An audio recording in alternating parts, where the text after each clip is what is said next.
Syekh Nawawi Al-Jawi Al-Bantani ini lahirnya tahun 1813 Masehi, wafat tahun 1897 Masehi. Dan beliau ini Bapak Ibu lahirnya di tahun runtuhnya Kesultanan Banten. Jadi kalau ditanya orang kapan runtuhnya Kesultanan Banten, kapan hilangnya Kesultanan Banten, hilangnya Kesultanan Banten tahun 1813 Masehi. Di tahun yang sama lahirlah cucu Sultan Maulana Hasanuddin, cicit beliau Syekh Nawawi Tanara Al-Jawi Al-Bantani. Nah Bapak Ibu, apa yang hikmah yang hendak saya sampaikan pada kesempatan kali ini? Kesultanan Banten dihapuskan oleh VOC atau pemerintah Hindia Belanda gara-gara serangan pemerintah Hindia Belanda. Mengapa Kesultanan Banten bisa dihancurkan? Saya ingin buka sejarah. Apa sejarahnya? Sejarahnya VOC, Gubernur Jenderal VOC namanya Baron Van Hoff. Kalau ada orang Kota Agung namanya Baron Van Hoff, citakan aja itu. Dia sama dengan nama Gubernur Jenderal VOC yang ngancurin Kesultanan Banten. Gubernur Jenderal Baron Van Hoff mencari wanita cantik keturunan Ba'alwi, namanya Syarifah Fatimah. Ini janda, mantan istri Wan Muhammad, janda cantik, ditawarkan kepada Kesultanan Banten, dinikahi oleh Sultan Zainul Arifin karena cantik Syarifah Fatimah ini tadi. Nah ternyata Syarifah Fatimah ini Bapak Ibu adalah antek Belanda, Pak. Antek Nyonya Menir, antek VOC untuk menghancurkan Kesultanan Banten. Puncaknya bagaimana? Dia berkoalisi dengan Belanda. Akhirnya Belanda menyerang Kesultanan Banten dan menangkap Sultan Zainul Arifin. Sultan Zainul Arifin kemudian ditangkap, diasingkan di Ambon. Maka yang diangkat sebagai raja pengganti, sultan pengganti, putra beliau, tapi masih anak-anak. Maka Syarifah Fatimah mengajukan diri sebagai wali. Biar saya saja wali. Jadi tahun 1833 sampai 1850 Masehi yang berkuasa di Kesultanan Banten bukan laki-laki, Pak. Yang berkuasa Ratu Syarifah Fatimah, itu yang berkuasa. Betapa kagetnya para ratu bagus pada Ratu Bagus Banten. Betapa kagetnya bangsawan-bangsawan Kesultanan Banten. Ternyata Syarifah Fatimah mengangkat anaknya bersama suami pertamanya, bukan Sultan Zainul Arifin, sebagai raja sultan pengganti. Geger Banten, Pak. Ternyata memang orang ini ingin menghancurkan Kesultanan Banten. Dan yang lebih tragisnya lagi, Ratu Syarifah Fatimah berselingkuh dengan Gubernur Jenderal Belanda VOC Baron Van Hoff, di mana surat cinta Ratu Syarifah dengan Gubernur Jenderal Belanda disimpan oleh Dinas Kebudayaan Provinsi DKI Jakarta. Coba, dia ngaku cucu Nabi, ngaku Syarifah. Dia hati-hati betul Mbak, kita di Indonesia ini dihancurkan oleh orang-orang yang mengaku anak cucu Nabi. Ini yang harus kita tangkap, harus kita sadari. Maka kemudian berselingkuh dengan Gubernur Jenderal Belanda, Banten bergejolak. Sultan Zainul Arifin menyesal sekali menikahi Syarifah Fatimah, tapi beliau sudah diasingkan di Ambon. Maka Banten bergerak, terjadi perang saudara. Maka Syarifah Fatimah beserta anaknya dengan suami pertama diasingkan di Kepulauan Seribu. Lalu kemudian mati bunuh diri. Makanya saya heran, kok ada orang Indonesia ziarah ke makam Syarifah Fatimah. Uang dia itulah yang menghancurkan Kesultanan Banten. Uang dia itulah yang selingkuh dengan Gubernur Jenderal Belanda. Dia matinya juga minum racun. Nah ini kita harus cerdas Bapak Ibu, belajar sejarah agar kita semua tidak dimanipulasi. sampai akhirnya Kesultanan Banten makin melemah, makin melemah, makin melemah. Puncaknya 1813 Kesultanan Banten diserang lalu dihapuskan. Itulah mengapa Pak terjadi pelarian di mana-mana. Ratu Bagus dikejar-kejar, maka pada Ratu Bagus lari ke Lampung. Makanya ada makom Tu Bagus Makhdum, ada makom Tu Bagus itu ulama-ulama dzurriat Kanjeng Nabi. Mereka lari ke Lampung, lari ke Sumatera karena dikejar-kejar oleh VOC, mengajarkan agama, mendakwahkan agama. Itulah mengapa banyak makam Tu Bagus yang ada di Lampung. Hati-hati, jangan sampai dibaalwi kan Pak. Harus dijaga makom-makom kita. Jangan kayak di Jawa, KRT Sumodiningrat jadi Habib Toha bin Yahya. Maka kemudian pada tahun 1813 kerajaan Banten dihapuskan oleh VOC, pemerintah kolonial Belanda. Muncullah perlawanan rakyat Banten. Puncaknya geger Cilegon. Harus tahu sejarah ya. Tahun 1888 terjadi geger Cilegon. Siapa yang memimpin geger Cilegon? Kiai Wasid. Siapa itu Kiai Wasid?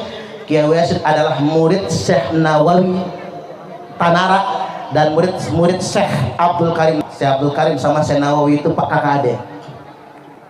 Di Lampung banyak Pak zuriatnya Syekh Abdul Karim Tanara, termasuk masuk PWI, kabit kaderisasi kalau tidak salah ya.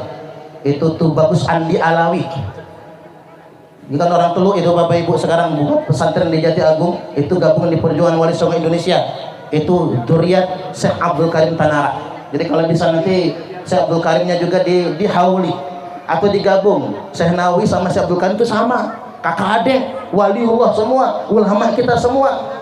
Kalau Syekh Nawawi di keilmuan, makanya kitab beliau ratusan. Kalau Syekh Abdul Karim di Thariqah Qadiriyah wa Naqsabandiyah. Itu Syekh Abdul Karim Pak. Jadi satu gerakannya gerakan keilmuan, kakaknya di gerakan Thariqah Bapak Ibu, melawan Belanda. Dan puncaknya tahun 1888 terjadi kongsi antara Senokhor Gronyo, ini ulama orang Belanda jadi ulama, Nyaru jadi ulama, pakai udeng-udeng, pakai imamah, pakai jubah, pakai janggut, jadi ulama. Berteman dengan siapa? Habib Usman bin Yahya. Tahun 1700 akhir, 1800 awal, Belanda ngangkut para Ba'alwi dari Yaman, diangkut dari Yaman. Saya ingin sampaikan hari ini, Bani Ba'alwi datang ke Indonesia bukan untuk berdakwah. Bani Ba'alwi datang ke Indonesia adalah pekerja Belanda. Mereka diangkut ke Indonesia oleh Belanda untuk apa? Agar masyarakat Indonesia tidak melawan. Karena mengapa? Kalau sama orang Arab, orang Indonesia ini takut. Apalagi ngaku cucung Nabi. Aneh cucung Nabi. Lu ngelawan aneh, maka lu kualat nantinya. Untuk meredam perjuangan masyarakat pribumi, Belanda ngangkut Bapak Ibu. Maka puncaknya Habib Usman bin Yahya mengeluarkan fatwa. Apa fatwa Habib Usman bin Yahya? Gerakan Thariqah Qadiriyah Naqsabandiyah yang dikomandoi oleh Syekh Abdul Karim Tanara adalah gerakan sesat. Maka itulah kemudian yang jadi senjata VOC Belanda untuk membantai ribuan ulama dan santri dari Thariqah Qadiriyah wa Naqsabandiyah. Coba Bapak Ibu, yuk para Tu Bagus Indonesia, jawara Banten, mari kita sadar. Selama ini yang kita anggap cucung Nabi, dialah yang memfatwakan halal darahnya Syekh Abdul Karim Tanara. Maka Syekh Abdul Karim Tanara mengutus muridnya, yakni Kiai Wasid, untuk memimpin peperangan. Maka terjadilah perang besar di tanah Banten, namanya Geger Cilegon. Dalam peristiwa Geger Cilegon, sayangnya Kiai Wasid gagal mengalahkan Belanda, karena memang kita belum saatnya untuk merdeka. Tapi ini jadi catatan bagi kita semua Bapak Ibu. Kemudian Syekh Nawawi Al-Jawi Al-Bantani sama Syekh Junaid Al-Batawi yang tinggal di Mekah nggak berani pulang. Mengapa Syekh Nawawi mukim di Mekah Pak? Dikejar oleh Belanda, dibunuh kalau pulang. Maka Syekh Nawawi milih itu tinggal di Mekah, dan ternyata di sana memang diakui sebagai ulama besar. Di zaman beliau semua ulama belajar dengan Syekh Nawawi, saking alimnya Bapak Ibu. Beliau bersurat Bapak Ibu untuk mengingatkan masyarakat Indonesia. Akhirnya Habib Utsman bin Yahya mengirim surat kepada Senokrogronya, dikirim kepada pemerintah Belanda bahwasanya Syekh Nawawi Tanara dan Syekh Junaid Al-Batawi adalah ancaman bagi pemerintah VOC. Saya berharap ayo kita baca sejarah, ayo kita baca buku-bukunya, jangan sampai kemudian kita termanipulasi. Dan ternyata Bapak Ibu, orang-orang yang ngaku-ngaku anak cucu Nabi di Indonesia sekarang ini, ngaku anak cucu Nabi, yang katanya nyebut datuknya itu Ubaidillah, yang kata mereka Ubaidillah ini wafatnya tahun 383 Hijriah. Ternyata nama ini nggak pernah disebut. Mereka bertanya, mengapa butuh kitab sezaman untuk mengatakan Ubaidillah pernah ada? Karena Bani Ba'alwi mengatakan Ubaidillah itu ulama besar, seorang mujtahid terkenal, muridnya banyak, tapi tidak ada satupun kitab yang ditulisnya, nggak ada.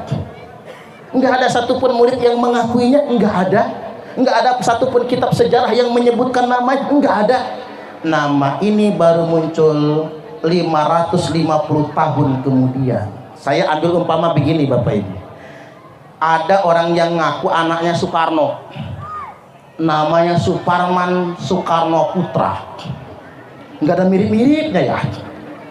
Kalau saya masih zaman sekarang mah enak kita ngomongnya, tanya Megawati, Bu Mega di Lampung ada Suparman Soekarno Putra, Bu Mega mau nggak ngakuin Suparman? Kata Bu Mega, bukan, palsu Suparman mah. Enak Pak. Atau minimal ada catatan di zaman itu, ini nggak ada. Tiba-tiba 5 abad berikutnya, mungkin ini tahun 2000 berapa? Nanti tahun 2500, tiba-tiba ada yang ngaku anak Soekarno. Dulu ada anak Soekarno yang namanya Suparman Soekarno Putra. Ketika itu diaku, maka minimal harus buktikan mana catatan sejarahnya, mana kitab nasabnya.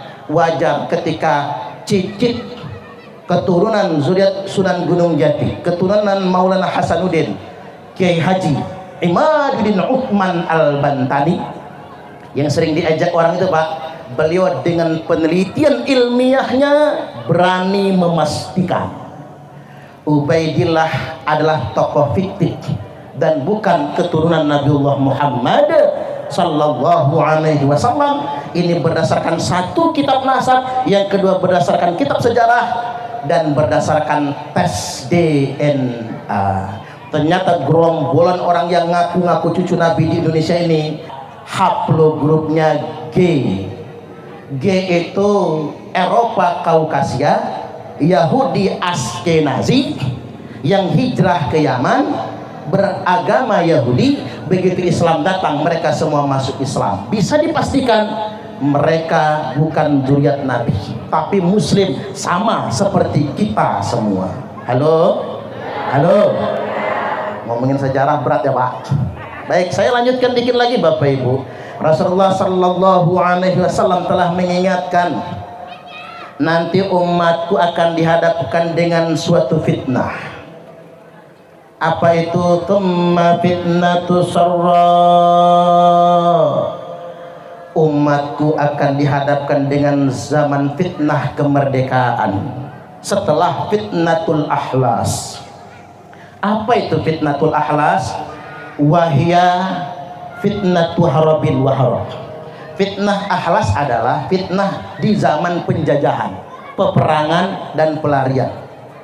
Indonesia 3 abad setengah dijajah, Arab dijajah, negara-negara muslim dijajah. Kita dijajah Belanda, dijajah Jepang. Tapi kata Nabi, setelah zaman penjajahan, tsumma fitnatu sarra, akan tiba zaman kemerdekaan. Tapi ada fitnahnya di zaman kemerdekaan itu. Apa fitnah zaman kemerdekaan?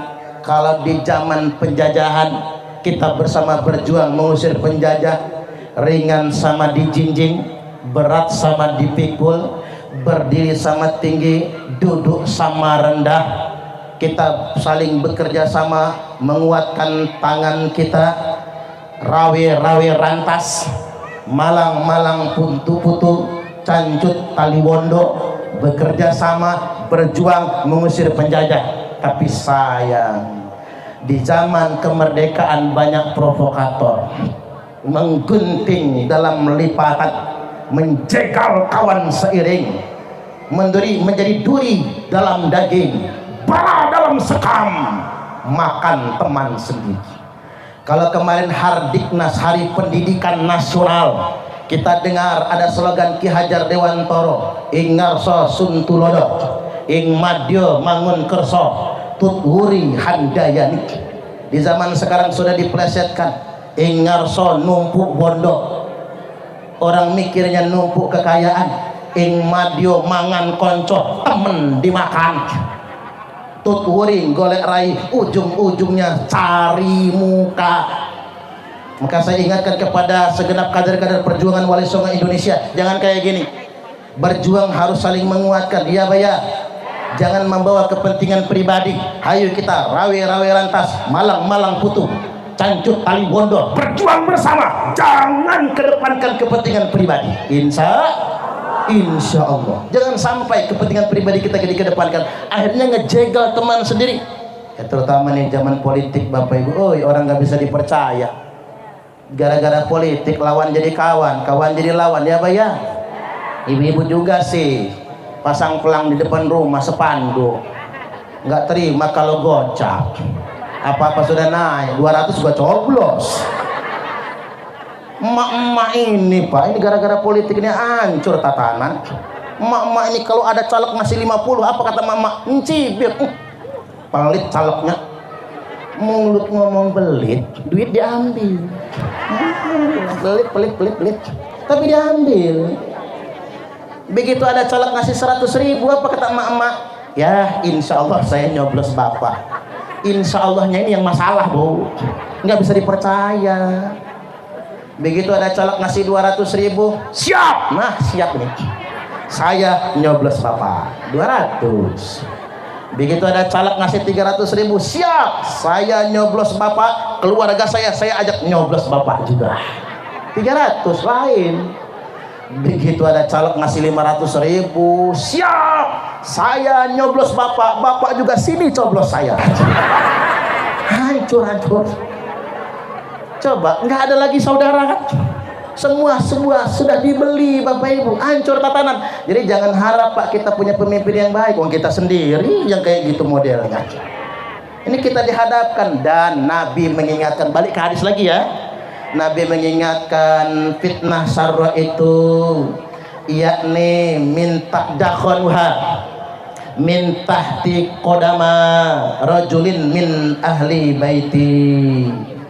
Fitnah di zaman kemerdekaan itu di masa lapang, kata Nabi, akan keluar dari saya ulangi, fitnah di zaman kemerdekaan itu akan keluar dari bawah 2 telapak kaki laki-laki min ahlil baiti, yang ngaku-ngaku keturunanku. Halo, ini kata Nabi loh Bu.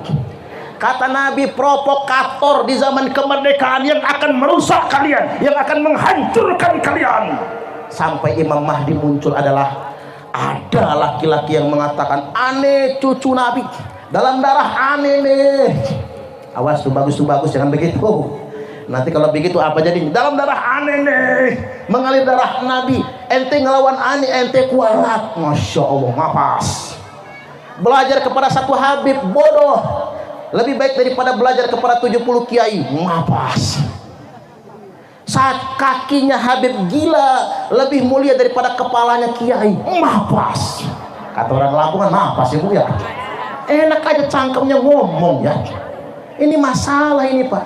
Ini kata Nabi, mereka ngaku-ngaku keturunanku, yaz'umu annahu minni walaysa minni. Mereka ngaku-ngaku anak keturunanku, ngaku-ngaku dzurriyyatku, walaysa minni, padahal dia bukan keturunanku.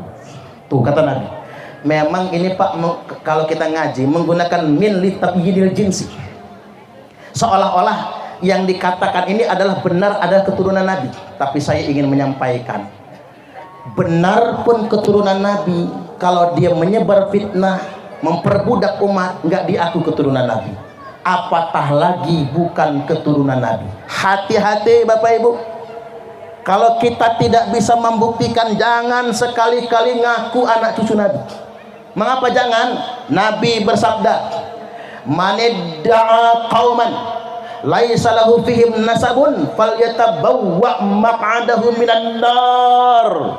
Barang siapa yang ngaku-ngaku anak cucu Nabi, ngaku-ngaku nasabnya dari klan tertentu, dari kelompok keluarga tertentu, laisa lahu fihim nasabun, padahal dia bukan bagian dari keluarga itu, bukan bagian daripada nasab itu, falyatabawwa maq'adahu minan nar, silahkan dia mengkapling sendiri tempat tinggalnya di neraka, menempati kapling yang sudah disediakan untuknya di dalam neraka. Halo, maaf ini ngaku tuh bagus saja nggak boleh loh Pak.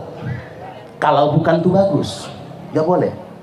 Ngaku Raden, ngaku Wan, ya, ngaku Sayyid, ngaku Syarif, kalau bukan jangan. Dan saya boleh ingatkan Pak, di mana-mana ulama sepakat anak keturunan Nabi itu panggilannya ada dua macam, satu Sayyid, dua Syarif. Perempuan Sayyidah atau Syarifah itu anak keturunan Nabi, bukan Habib, bukan Habib, Sayyid, Syarif. Nah di Indonesia kan, kalau di Indonesia ini anak keturunan Nabi ada yang dipanggil Raden, ada yang dipanggil Y, ada yang dipanggil Wan, ada yang dipanggil Tubagus. Baca di kitab-kitab, di buku-buku sejarah Pak. Tubagus adalah panggilan Sayyid dan Syarif ala Banten. Jelas itu penjelasannya. Makanya ingat, kalau bukan cucu Nabi jangan sekali-kali ngaku cucu Nabi. Ibu-ibu ini cucu Nabi bukan? Cucu Nabi Adam. Nggak apa-apa, asal jangan ngaku cucu Nabiullah Muhammad sallallahu alaihi wasallam. Bahaya nantinya. Falyatabawwa maq'adahu minan nar, silakan ngapling sendiri tempat tinggalnya di dalam neraka. Halo, jam berapa ini? Oh dikit lagi ya Bu, pasin jam 4 ya, tanggung. Hanya saja pada kesempatan kali ini saya hendak menyampaikan bahwasanya yang terpenting itu kita meneladani akhlak. Entoh yang paling mulia itu manusia bukan karena nasab, iya Pak ya? Mengapa tuh bagus di Indonesia ini banyak menyembunyikan diri? Karena malu ngaku tuh bagus kalau nggak soleh, ya Pak ya? Mengapa nggak mau ngaku anak cucu Nabi? Karena malu kalau nggak soleh. Masa tuh bagus nenggak minuman keras? Kan malu, nanti takut kualat sama leluhurnya. Karena kita semua tahu Bapak Ibu, kemuliaan itu karena takwa. Inna akramakum indallahi atqakum, sesungguhnya yang paling mulia di antara kalian di sisi Allah adalah orang yang bertakwa. Manusia itu tidak boleh menyombongkan nasab. Saya nyeramahin begini Pak, biar saya yang ceramah. Kalau tuh bagus Rozali yang ceramah, dianggap orang sombong. Kalau Ustadz Rudi yang ceramah, mentang-mentang keturunan Ratu Darah Putih, sombong. Yang ceramah saya, orang biasa. Ini bukan untuk sombong, agar tahadus bin ni'mah, agar kita ini tahu betul sejarah kita. Jangan sampai nggak ngerti leluhur. Tapi ingat, kemuliaan itu karena takwa. Itu di sisi Allah. Sedangkan di antara umat manusia, Nabi sallallahu alaihi wasallam telah bersabda, akmalul mu'minina imanan ahsanuhum khuluqa. Orang mukmin yang paling sempurna imannya adalah yang paling baik akhlaknya. Halo? Kalau pengen tahu orang mukmin yang bagus, Bu, lihat akhlaknya, bukan pakaian. Innallaha la yanzuru ila suwarikum. Allah enggak lihat pakaian. Apa orang mukmin yang baik itu pakai udeng-udeng jilid pelapot? Enggak juga. Apa janggutnya tekan udel? Enggak juga. Apa kerudungnya nyengser di tanah? Saking panjang kerudung, nyapu halaman enggak pakai sapu, pakai kerudungnya itu lah. Apa itu? Bukan. Kalau pengen tahu orang mukmin yang baik imannya, yang baik ketakwaannya, yakni yang paling baik akhlaknya. Lihatlah tingkah lakunya. Ad-dinu husnul khuluq. Islam ini adalah agama yang berasaskan kepada akhlak yang baik. Dan Nabi memberi catatan belakang, wa khiyarukum linisaihim khuluqa, dan yang terpilih di antara kalian semua adalah yang paling baik akhlaknya dengan istrinya. Bu, bapak-bapak ini baik nggak sih? Nah, sekali lagi tanya, baik nggak bu? Baik nggak bu? Hebat ibu-ibu, pintar menutupi aib suami. Ya iyalah, masa ngomong jahat ya pak? Tunggu aja sampai rumah kena kampleng. Jadi kalau pengen tahu pak siapa laki-laki yang terbaik, bukan karena pecinya, bukan karena kokonya, bukan karena sarungnya, lihat akhlaknya sama bini. Ada yang nyaya sama saya, kok bini Ustaz? Begini bu, kalau saya ramah sama ibu-ibu wajar, saya penceramah. Penceramah nggak ramah nggak diundang orang. Ya pak ya, penceramah itu harus ramah, harus ada lucunya dikit-dikit jadilah. Agar nggak ngantuk. Ceramah marah-marah, mie kurang bagus dilempar, kopinya kurang marah. Apa kata mama? Jangan diundang lagi. Malas sama Suparman itu. Jadi kalau penceramah ramah wajar, pedagang ramah wajar, dagang. Orang dagang nggak ramah bu, jangan dibeli lagi, biar bangkrut ya. Apalagi caleg ramah wajar. Woi kalau udah nyalek, kaca mobil dibuka, misi nyengir, gigi gusi kelihatan. Betul.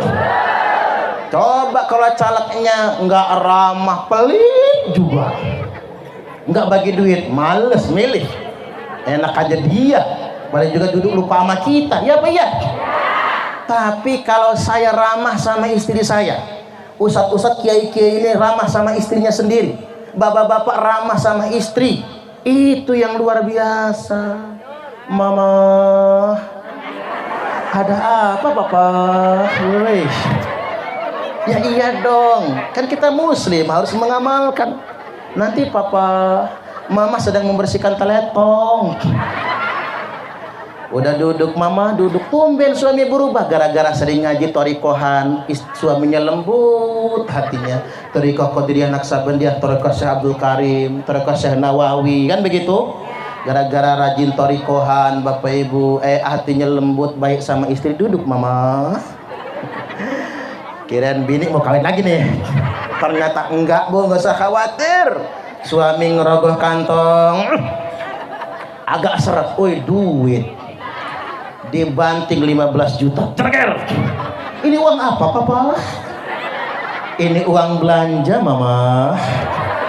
Beli beras, bayar listrik, cicilan motor, cicilan kulkas.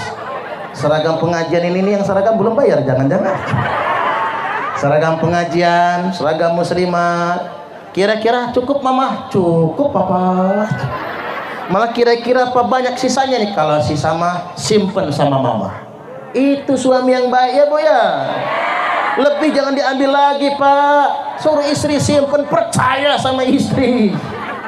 Begitu istri ngekep duit 15 juta, mau balik ke dapur, nanti mama masih ada yang kurang, rogoh lagi di kantong kiri, banting lagi 15 juta. Cereger. Ini apa lagi papa? Ini bonus untuk mama. Anggap gajian. Capek mama ngurus anak-anak. Kayak drama itu pak. Capek mama ngurus rumah tangga. Capek mama mekangkang ngeladen papa. Pama ini kan. Ini 15 juta bonus. Berangkat ke Karang mama, jangan pulang kalau nggak habis. 15 juta uang belanja, 15 juta bonusnya, 30 juta. Mau nggak bu? Ngimpi. Oi terbang taruh kita gara-gara mimpi emak-emak nih. Iya dong bu. Ibu-ibu ini saya sudah lihat wajah-wajahnya. Ibu-ibu ini tipe wanita calon penghuni surga semua. karena pasti nerimo sama suami, ya nggak Bu? Ya nggak mungkin lah ibu-ibu ngarep uang belanja 30 juta sebulan, suaminya bukan pengusaha, ya Bu ya? Walaupun suami ibu-ibu PNS Bu, nggak bisa segitu tuh, kecuali kalau korupsi. Nah, kecuali kalau pengusaha sanggup ibu-ibu nerima berapapun dikasih suami, ya Bu ya? Cuman begini Pak, dengerin bapak-bapak, ibu-ibu ini nerima berapapun dikasih suami, tapi ibu-ibu ini paling sebel sama laki-laki yang pelit, ngasihnya cuman dikit, itu pun diungkit-ungkit. Tepuk tangan. Ada nggak zaman sekarang? Mana orangnya? Payah juga, pelit mau bila sama istri. Maksud saya begini Pak, pangeh kita keluar di luar rumah kayak sekarang ini, pangeh jadilah suami yang soleh. Entar dulu, balik dulu ke rumah. Kalau belum baik sama bini, bullshit kata orang sekarang, omong kosong. Jadi kalau ingin melihat orang itu baik atau tidak imannya, lihatlah akhlaknya dengan istrinya, lihatlah akhlaknya dengan tetangganya. Ntar dulu yang lain-lain, nanti dulu yang jauh-jauh. Kalau sudah kelihatan akhlaknya, itulah mukmin yang baik. Nah, bagian akhir Bapak Ibu hendak saya ingatkan, kembali lagi, yuk kita hidupkan kembali syiar Wali Songo. Kita kembalikan dakwah Wali Songo yang sesungguhnya. Dan ingat, Maulana Malik Ibrahim alias Sunan Gresik, Wali Songo pertama, disebutkannya di urutan pertama Bapak Ibu. Mengapa dakwah beliau diterima oleh bangsa Indonesia? Karena dakwah Wali Songo membangun tatanan masyarakat. Saya ulangi, karena dakwah Wali Songo membangun tatanan masyarakat tanpa kasta. Jadi kalau ada Bapak Ibu orang zaman sekarang mendakwahkan Islam membangun kasta, seakan-akan kelompok dia, nasab dia lebih istimewa dari umat Islam yang lainnya, itu sudah bertentangan dengan ajaran Islam. Nabiullah Muhammad sallallahu alaihi wasallam telah bersabda, "Innallaha qad adhaba ankum ubiyatal jahiliyah wa ta'adhumaha bi abaiha." Sesungguhnya Allah telah mencabut dari kalian semua kesombongan, kebanggaan, kepunguhan masyarakat Arab jahiliyah. Wa ta'adhumaha bi abaiha, di mana bangsa jahiliyah terbiasa membangga-banggakan nasab, membangga-banggakan leluhur, membangga-banggakan keturunan. Islam agama yang rahmatan lil alamin, kita dibedakan hanya pada ketakwaan dan kemanfaatan. Khairun nas anfa'uhum linnas, sebaik-baiknya kalian adalah yang bermanfaat terhadap sesama umat manusia. Demikian dari saya tutup dengan pantun. Pengen cakep ya? Aura kasih mandi di kali. Jangan ngintip Pak. Saya ucapkan terima kasih yang banyak sekali. Hidup terasa menyakitkan tanpa kehadiran seorang kekasih. Cukup sekian dan terima kasih. Kalau ada sumur di ladang, bolehlah kita menumpang mandi. Kalau ceramah saya masih kurang, silahkan mengundang lagi. Wallahul muwaffiq ila aqwamit thariq. Wassalamualaikum warahmatullahi wabarakatuh. Kami adalah Laskar Sabilillah, pecinta Wali Songo dan para anbiya, pewaris peradaban Islam di Nusantara hingga berkibar bangsa Indonesia.